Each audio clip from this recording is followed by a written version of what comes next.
BestBookBits.com brings you the book summary of Grow Up, Becoming the Parent Your Kids Deserve by Gary Bishop. The New York Times bestselling author of Unfuck Yourself helps cut through our anxieties about being a good parent so we can take charge of our lives and show our kids how to take charge of their own. Gary John Bishop has helped millions of people break free of self-sabotaging behaviors, yet we all seem to feel like we're failing at this thing called parenting. Common wisdom isn't working, our kids are struggling.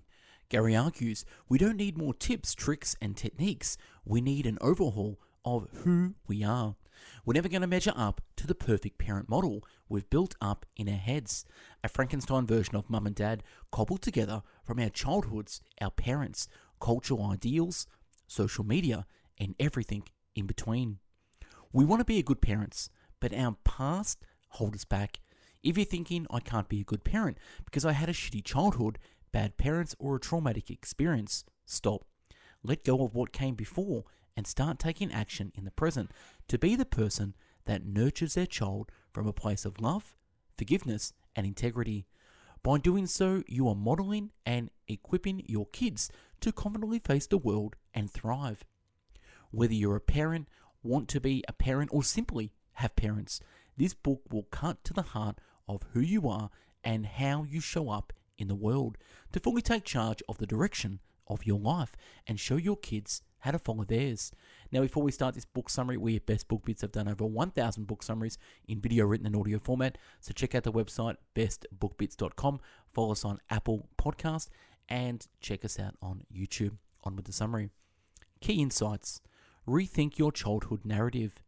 You are not a direct product of your past, and while it is true you were born thrown into the already existing conversation of family and values and morality and so on, you are in fact a predictable, repetitive emotional expression of what you have come to believe as true about all of that past. And no, what you have come to believe and back then is not the same as what actually happened. Therefore, what you now believe about your childhood is your biggest problem.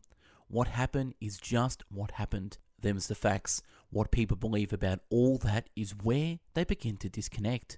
Your story of the past often produces overwhelming fear, confusion, anxiety, frustration, anger, and a host of other negative patterns that fool you into thinking you urgently need to solve the symptoms when in fact you never really get to the heart of the matter, the story, not the past. And if you're striving to become a fundamentally better parent, you need to realize you're in a tired matrix that really needs to fucking go. But it won't go without a fight and be left in no doubt. You'll fight for that shitrix without even realizing that's what you're up to. That's when you need to wake up. Here's another take on how our own past sneaks up on us when we become parents. We all leave childhood with a few things we'll need to unpack and work through. But here's the catch. If you want to be the best parent you can, you always have to start by unpacking your own emotional baggage, and that begins with awareness. So much of what we have inherited sits just outside of our awareness. That makes it hard sometimes to know whether we are reacting in the here and now to our child's behavior or whether our responses are more rooted in our past. I've always been fascinated by how two siblings can interpret the same childhood events so differently. Here are a couple of real-life examples. Sibling number 1. Our dad didn't allow us to climb trees. Sibling number 2. Actually, he did, but if we got hurt or dirty, we'd be in trouble, so I just knew we had to be extra careful. Sibling number 1. I love that our parents trusted us to make our own decisions. Sibling number 2. I found it frustrating and stressful. Same experiences, different interpretations. And the same goes for how we recall major life events like a parent's divorce, financial struggles, etc. So here's a question. What beliefs about your childhood have become fundamental for who you are today? Are these beliefs lifting you up, or are they getting in the way of being your best self? With that, let's move on to the next insight. Stop blaming and start living. Finding someone to blame for the situation you were born into or were even raised in, it's bankrupt. It just isn't workable for you to blame this life on that one. And at the same level, you already know this. Drawing a straight line between the pain of then and the life you have now is over. It has to be, or the life you have will always be tainted by the one you believe you had, no matter how many mantras you chant. That's a powerful idea. True maturity and living authentically start when we stop blaming our past and take full responsibility for our lives, our choices, and our actions. Blame is what anchors us to the past. We can blame ourselves, others, and our circumstances, but holding on to blame keeps us stuck. It prevents us from growing, changing, and showing up as parents our kids need. Here's a question Gary poses that cuts right to the heart. If you were free from the past, what kind of parent could you be? If you were free from the past, what kind of parent would you have? It's all tied together by blame. Freedom lies on the other side of it all. This is such a powerful reminder to let go of blame and start living fully. If you had a painful childhood, try viewing it from your parents' perspective. Maybe they were young and figuring things out, or perhaps they were carrying their own wounds from a difficult upbringing. Try to rewrite your narrative and make sense of your experiences. Without a coherent narrative, we're likely to repeat the mistakes our parents made, passing down the painful legacy they learned from their own caregivers. But when we make sense of our experiences and work to comprehend our parents' own woundedness, we can break the cycle and avoid passing down the inheritance of insecure attachment. When we let go of blame and make sense of our past, we can break the cycle and start a new legacy for our children. 3 heirlooms. I wanted my children to have something, a set of personal life skills, a range of talent for mastering their own humanity, but I absolutely knew none of it would make any difference for them if I did not first deal with how I was going to give them anything. I mean, how do I give them something such as love or patience or any one of a number of tangibles we live our lives by? Then it hit me. By living it myself with no expectation or pressure that follows suit, they either will or they won't. But as I am sure you will uncover for yourself, the kind of things I'm talking about here have real impact, and not just with your kids, but also with everyone else in your life, your parents included. For 80 hours a week, 33 weeks of the year, week after week, month after month, year upon year, committed myself to delivering into the darkness with people, human beings laid bare, vulnerable, and determined to change, and they did. Why am I telling you all this? I don't say anything here in a vacuum. I'm not anesthetized to what human beings are capable of. I am in no doubt as to the level of cynicism, lying, cheating, hating, bullying, violence, intimidation, manipulation, and whatever other horrible or shameful things you may care to throw in the mix that human beings are capable of exacting upon one another. Maybe you've done it, or it has been done to you. This is a harsh and cruel world at times. People do shit things to other people, and your children will have to make it through all of it.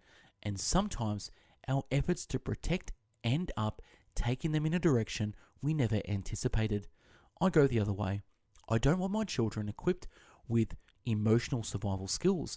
I want them to be bigger than life, to have a deep well of expression and an unmeasurable sense of self.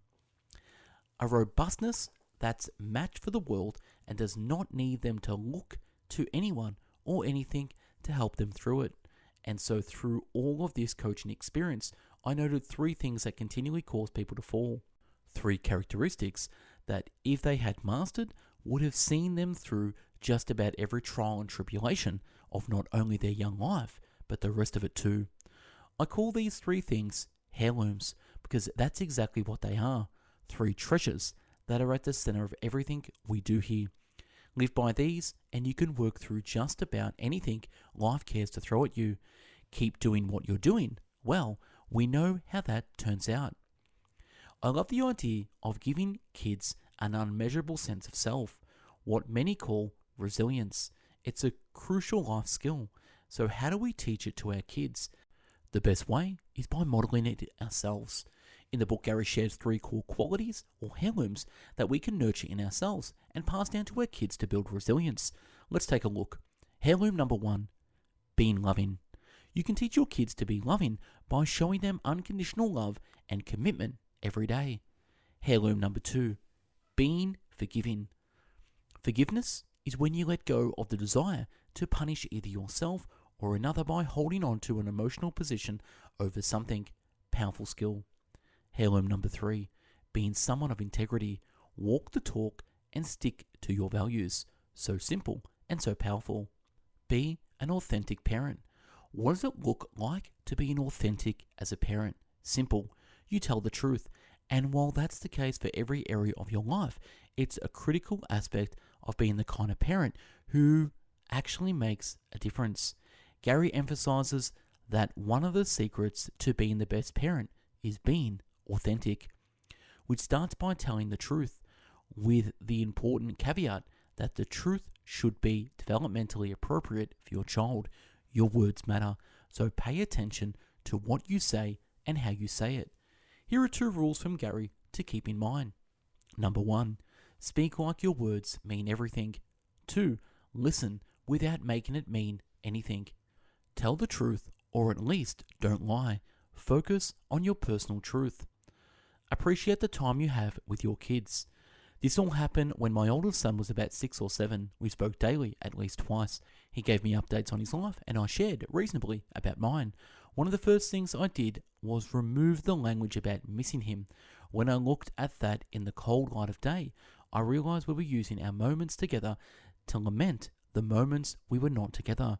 It seemed such a waste of our very precious time. Instead, I focused on enjoying whatever time I did have with him, laughing, telling him my love for him, and what I had planned for my return, with plenty of room for him to communicate anything that was on his mind or bothering him.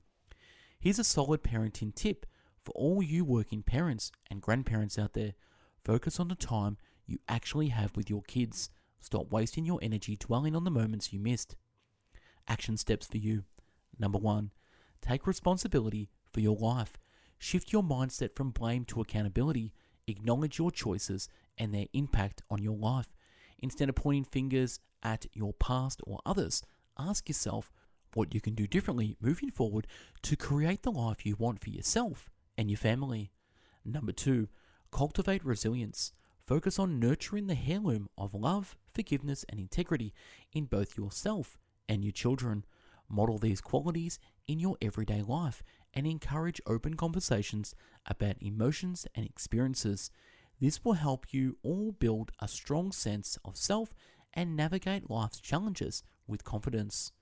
Number 3, focus on authentic parenting. Commit to being an authentic parent by aligning your words and actions. Be transparent about your feelings and experiences and show your children that it's okay to be vulnerable. This sets a powerful example for them, encouraging them to embrace their true selves and fostering a deeper connection between you. Quotes from the book. What upsets people is not the things themselves, but their judgments about things. Number 2, what's the job of being a parent? That your kids come out of this robust and equipped. While they, like all people, will have their scars and bumps, as they're supposed to, they are grounded in who they are authentically are and why they are, because they witness you handle it too. Number 3, freedom begins with giving up the idea of who is to blame. 4, blame is the catalyst for keeping you tied to what has been. 5, life is simple when you are authentic. There's nothing to hide, nothing to pretend. It's not without difficulty, but it will be without complexity. But what to do with your children? Love them, forgive them, show them what integrity is. And 6, you don't get stuck with just events. You get stuck with what you said to yourself about them. And that's a wrap on this book summary, Grow Up by Gary Bishop. If you want the summary in PDF format, click the link to download this. Again, we at Best Book Bits have done over 1,000 summaries in video, written, and audio format. Check out the website, bestbookbits.com. Subscribe to us on YouTube and follow us on our podcast on Apple Podcast. Now, if you want to support the channel, we have put together our top 500 Best Book Bits summaries in one massive downloadable PDF and MP3. So click the link below to download this, get access to everything, take them offline, read and listen as you go, and keep forever. Thank you again for watching and listening. Have yourself an amazing day and go out there and grow up. Take care. Bye-bye now.